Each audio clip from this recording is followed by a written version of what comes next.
গরম, প্রচন্ড গরম, একদম থাকা যাচ্ছে না গরমের জন্য। ঘরে কি বাইরে কোথাও থাকা যাচ্ছে না। আগামী 10-12 দিনে এরকম আমাদের আবহাওয়ার যে পূর্বাভাস, সেখানে ঘূর্ণিঝড়ের কোনো শুরু হওয়ার কোনো প্রারম্ভিক যে লক্ষণ সেগুলো নাই। সপ্তাহ জুড়ে টানা তাপদাহ সহ তীব্র গরমে পর্যটন নগরী কক্সবাজারের সর্বস্তরের মানুষের জীবনযাত্রায় ছন্দপতন ঘটেছে। গ্রীষ্মকালে তাপমাত্রা স্বাভাবিকের চেয়ে অনেক বেশি বেড়ে গেলে তৈরি হয় তাপদাহ। এই গরমে কাজ করা খুবই কষ্টের। তীব্র তাপদাহে মানুষের বর্তমান অবস্থা অত্যন্ত কষ্টকর ও বিপজ্জনক হয়ে গিয়েছে। মানুষের জীবিকা নির্বাহের তাগিদেই এই তীব্র গরমের মধ্যে কাজে যেতে হয়। গরমের জন্য যাতে পারছি না, বাড়া মারতে পারছি না, গরম লাগে।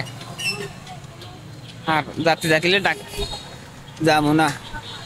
গরম একটু এখন বেশি অনুভব লাগতে আছে। এখন গরমে আমাদের একটু দৌড়াদৌড়ি ব্যবসা করি, দৌড়াদৌড়ি করে একটু হয়রানি লাগে।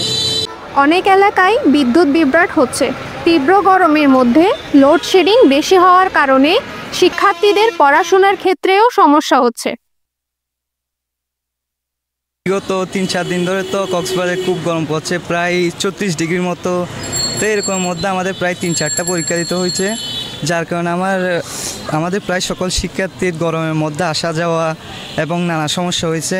এবং আলহামদুলিল্লাহ আজকে পরীক্ষা শেষ হয়েছে, তা আমরা একটু স্বস্তি উপভোগ করছি। গরম, প্রচন্ড গরম, একদম থাকা যাচ্ছে না গরমের জন্য। ঘরে কি বাইরে কোথাও থাকা যাচ্ছে না, এরকম গরম পড়তেছে যে। কক্সবাজার আবহাওয়া অধিদপ্তরের সহকারী আবহাওয়াবিদ ও ভারপ্রাপ্ত কর্মকর্তা মোহাম্মদ আব্দুল হান্নান বলেন, আরও বেশ কিছুদিন এই তীব্র গরম থাকবে।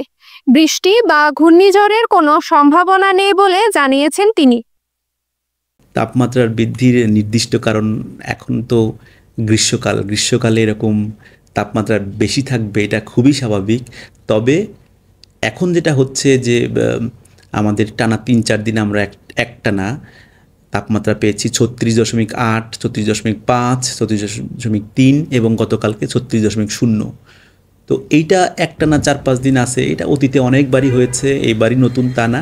তবে এখন বিস্তীর্ণ এলাকা জুড়ে, শুধুমাত্র কক্সবাজার না, চট্টগ্রাম বিভাগের সমস্ত জেলাতেই একসাথে হিটওয়েভ, যেটা তাপপ্রবাহ সেটা হয়, সেটা একটু ব্যতিক্রম। তাছাড়া এরকম গ্রীষ্মকালে এরকম তাপপ্রবাহ হয়, এটা খুবই স্বাভাবিক। আগামী 10-12 দিনে এরকম আমাদের আবহাওয়ার যে পূর্বাভাস, সেখানে ঘূর্ণিঝড়ের কোনো শুরু হওয়ার কোনো প্রারম্ভিক যে লক্ষণ সেগুলো নাই। গুজব থেকে দূরে থাকতে হবে এবং সরকারি যে সংস্থা, আবহাওয়া সংস্থা, যে আমাদের বাংলাদেশ আবহাওয়া দপ্তর, তাদের পরামর্শ কিংবা তাদের যে নির্দেশনা, তাদের যে পূর্বাভাস, সেগুলোকে ফলো করার জন্য আমি সবাইকে বিনীতভাবে অনুরোধ করছি। তাপদাহ জলবায়ু পরিবর্তনের একটি বড় ইঙ্গিত, যার কুফল ভোগ করতে হচ্ছে মানুষ, জীবজন্তু ও উদ্ভিদকে। আবু সুফিয়ান রানার ক্যামেরায় মৈত্রী চক্রবর্তী, CCN।